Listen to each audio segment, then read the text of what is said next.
was your biggest challenge? How did you go through it? Great. Well, it's a pleasure to be here. I mean, listening to all the different stories, I can draw from a lot of different examples. I think, as you rightfully said, Yahoo is actually going to be turning 50 years next year, and that brought a new challenge.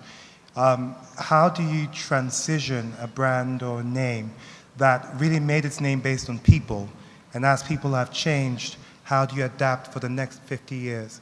And so in coming back to Ghana, I trained in the UK as a doctor, but then coming back to Ghana, there are a number of different challenges, how to align all the different stakeholders in healthcare.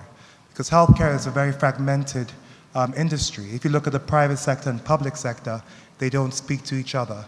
And a patient is not going to be going to one place and saying, well, how do I take my information from one area to the next? So as an entity, Yahoo started as a group medical practice to bring different people together in one place.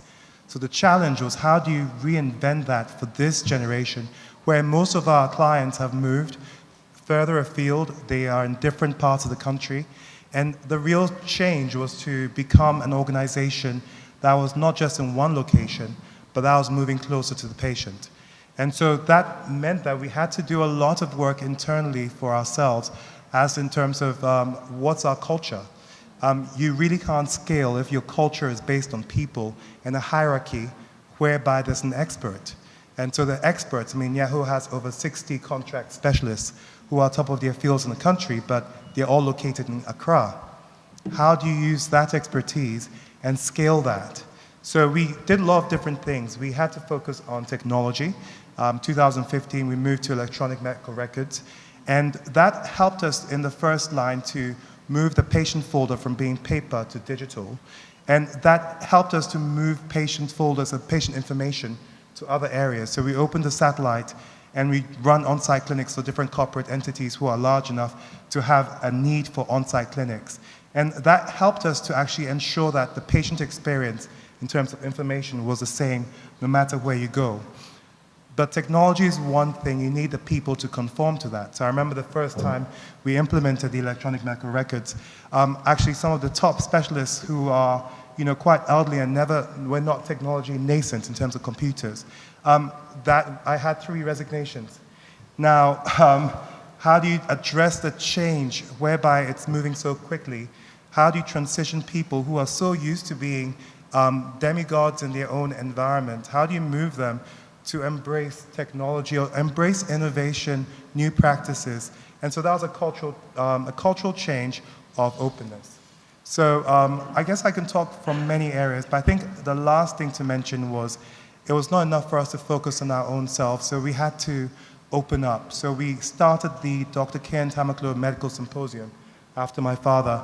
That was 3 years ago, and it was supposed to be just one event, bringing the public sector and private sector together to have a conversation about quality. Now that really triggered a conversation.